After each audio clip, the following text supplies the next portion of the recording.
Hello, ये MCQ part 4 होगा जो कि DSSS, TGT, PGT और other state computer science related question होंगे। तो चलिए फर्स्ट क्वेश्चन से स्टार्ट करते हैं हम लोग। पहला क्वेश्चन है, what will happen when a process terminates. First option है, it is removed from all queues, it is removed from all but the job queue. Its process control block is deallocated and its process control block is never deallocated. क्या होता है जब process आपका terminate होता है?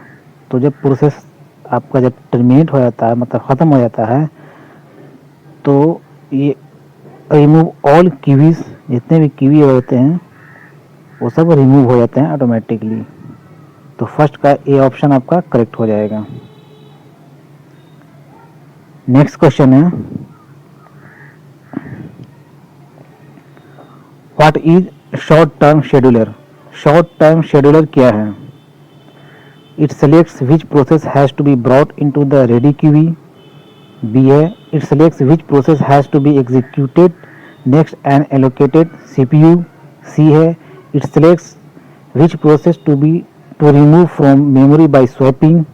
D है, none of the mention। तो short term scheduler जो होता है वो सिलेक्ट करता है process has to be execute next and allocates in CPU. तो सेकेंड नंबर का जो आंसर हो जाएगा वो बी हो जाएगा। ऑप्शन बी इसका करेक्ट आंसर है। नेक्स्ट क्वेश्चन है,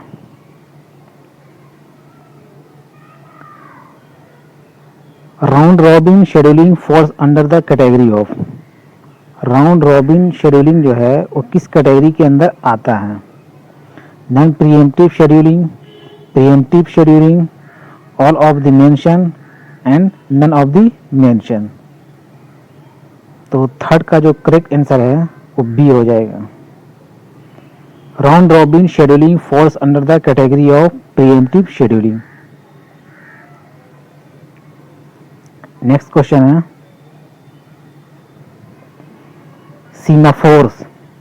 ऑप्शन है A, synchronize critical resources to prevent deadlock, synchronize critical resources to prevent contention, and C है, are use to do input output, and D है, are use for memory management. तो semaphore जो है वो synchronise करता है critical resources to prevent contention. तो fourth का जो करेक्ट ऑप्शन है वो बी हो जाएगा। नेक्स्ट क्वेश्चन है, which of the following need not necessarily be saved on a context switch between process. First option है जनरल पर्पज रजिस्टर, बी है translation look aside buffer, C है program counter, D है all of the above. तो fifth का जो correct answer है वो B हो जाएगा, translation look aside buffer. Next question है, a deadlock eventually cripples systems throughout and will cause the CPU utilization to blank space। A option A है increase, B है ड्रॉप, सी है stay still, and D है none of the mention. तो a deadlock eventually cripples system throughout and will cause the CPU utilization to drop। इसका correct option हो जाएगा B, drop. Next question है, memory management technique in which system stores and retrieves data from secondary storage for use in main memory is called fragmentation। B है paging, C है mapping, and D है none of the mention। तो seventh का जो correct answer होगा वो paging हो जाएगा, paging. Memory management technique in which system stores and retrieve data from secondary storage for use in a memory is called paging. Next question है, which of the following models used for software reliability. कौन सा model जो है वो software reliability के लिए use होता है। ऑप्शन ए है वाटरफॉल, बी है मूसा, सी है कोकोमो एंड डी है रेली। तो 8 का जो करेक्ट ऑप्शन है वो डी हो जाएगा, रेली। नेक्स्ट क्वेश्चन है,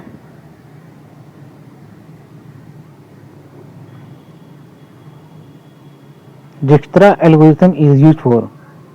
ये जो एल्गोरिथम है यूज होता है किसमें। ऑप्शन ए है क्रिएट LSA, बी ऑप्शन बी है flood and internet with information, option C है calculate the routing tables and option D है क्रिएट लिंक स्टेट डेटाबेस। तो 9th का जो करेक्ट आंसर है वो सी हो जाएगा, calculate routing tables. Routing tables को कैलकुलेट करने के लिए हम लोग ये डिक्स्ट्रा एल्गोरिथम यूज करते हैं। नेक्स्ट क्वेश्चन है, which operation is used to extract specified column from a table. Option A है प्रोजेक्ट, बी है ज्वाइन एंड सी है एक्सट्रैक्ट एंड डी है सब्स्टिट्यूट। तो 10th का जो करेक्ट आंसर है वो प्रोजेक्ट हो जाएगा। नेक्स्ट क्वेश्चन है, which of the following is aggregate function in SQL। इनमें से कौन सा एग्रीगेट फंक्शन है SQL का। ऑप्शन ए है AVG एवरेज, बी है सेलेक्ट, सी है ऑर्डर बाय, डी है डिस्टिंक्ट। तो 11th का जो ऑप्शन होगा करेक्ट वो ए हो जाएगा। AVG जो है वो एग्रीगेट फंक्शन है इन SQL। नेक्स्ट क्वेश्चन है, विच normal form which satisfy multi value dependency and which is in BCNF। ऐसे कौन सा नॉर्मल फॉर्म है जो मल्टी वैल्यू डिपेंडेंसी और BCNF को सेटिस्फाई करता है। ऑप्शन ए है 4th NF, बी है 3rd NF, सी है 2nd NF एंड डी है ऑल ऑफ दी मेंशन। तो 12th का जो करेक्ट आंसर होगा वो आपका ए हो जाएगा, 4th normal form. Next question है,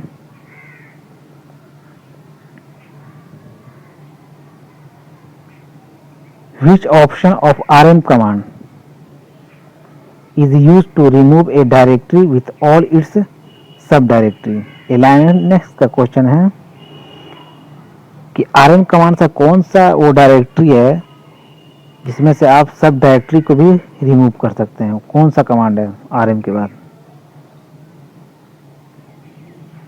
तो 13th का जो करेक्ट ऑप्शन है वो R हो जाएगा, -R। नेक्स्ट क्वेश्चन है, which command is used to display all the files including hidden files in the current and its subdirectories। Option A है ls-ar, बी है ls-a, सी है ls-R, डी है ls.ls-i। तो 14th का जो करेक्ट आंसर है वो आपका ए हो जाएगा, ls-a and R। Next question है, range of IP address from 224.0.0.0 to 239.255.255.255 are. Option A है ये रिजर्व है लूप बैक के लिए, reserve for broadcast and use for multicast packet and reserved for future addressing. तो 15th का जो correct answer है वो सी हो जाएगा, used for multicast packets. Next question है,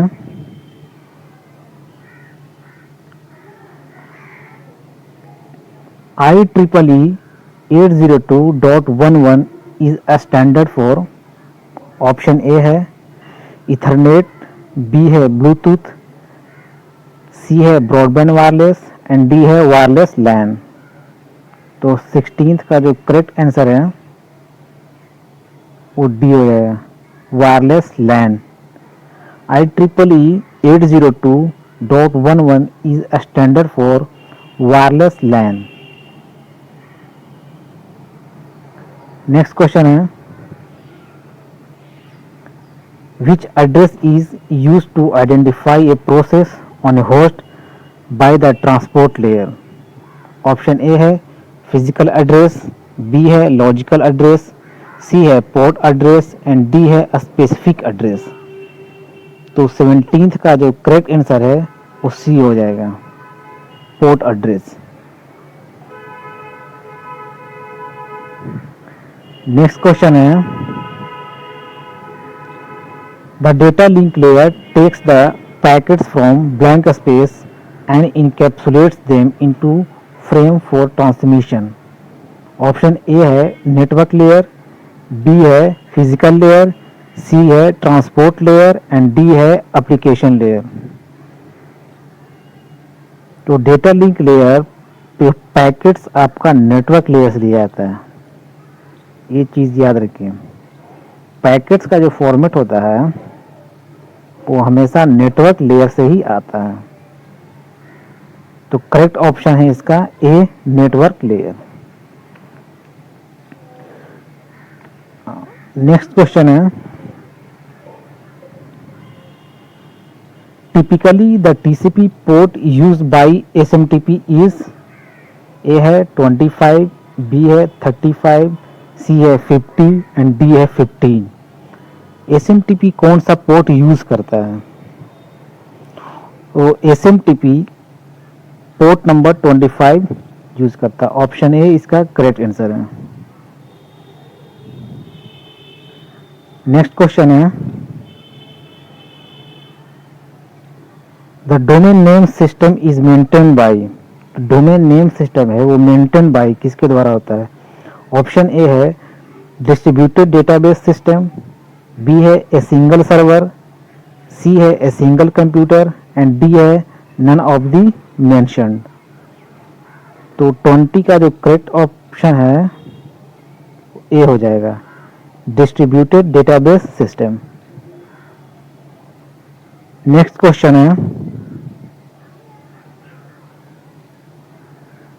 IPsec is designed to provide security at, जो IPsec है ये प्रोवाइड करता है सिक्योरिटी एट दी, ऑप्शन है transport layer, network layer and application layer and D है सेशन लेयर। तो 21 का जो करेक्ट आंसर है वो नेटवर्क लेयर हो जाएगा। IPsec is designed to provide security at network layer। Next question है, which class can have member function without their implementation? Which class have member function without their implementation? Option है default class, B है string class, सी है template class and D है abstract class. तो 22 का जो correct answer है वो D हो जाएगा, एब्स्ट्रैक्ट क्लास। नेक्स्ट क्वेश्चन है, why do we use constructor overloading? लोग कंस्ट्रक्टर ओवरलोडिंग क्यों यूज करते हैं? ऑप्शन ए है to use different type of constructor, B है because it's a feature provided, C है to initialize the object in different ways and D है to differentiate one constructor from another. तो third का जो correct answer है वो C हो जाएगा,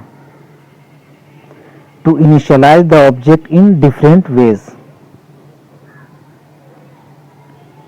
नेक्स्ट क्वेश्चन है, which of the following rate level provide the highest data transfer rate. Rate का जो लेवल है वो हाईएस्ट डेटा ट्रांसफर रेट कौन सा प्रोवाइड करता है? ऑप्शन ए है रेट 1, बी है रेट 3, सी है रेट 4 एंड डी है रेट 5। इसका जो करेक्ट ऑप्शन है वो ए हो जाएगा। रेट 1 जो है वो highest data transfer rate provide करता है। नेक्स्ट क्वेश्चन है, Which of the following programming language provide garbage collection automatically? में से कौन सा प्रोग्रामिंग लैंग्वेज है जो गार्बेज कलेक्शन ऑटोमेटिकली प्रोवाइड करता है? Lisp, C++ and C and Fortran. तो 25th का जो करेक्ट आंसर है वो लिस्प हो जाएगा, लिस्प। नेक्स्ट क्वेश्चन है, the time complexity of heap sort in worst case. Time complexity बताना है आपको हिप शॉट का इन वर्स्ट केस में।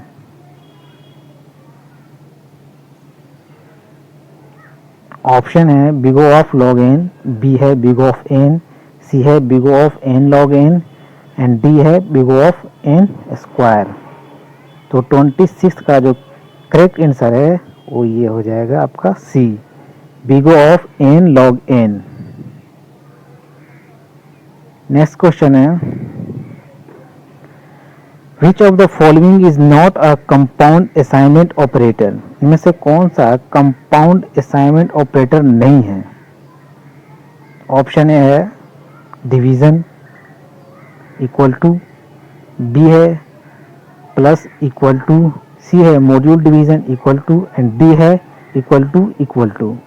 तो 27th का जो करेक्ट आंसर है वो डी हो जाएगा, equal to is not a compound assignment operator. Next question है, the first tag inside table tag is.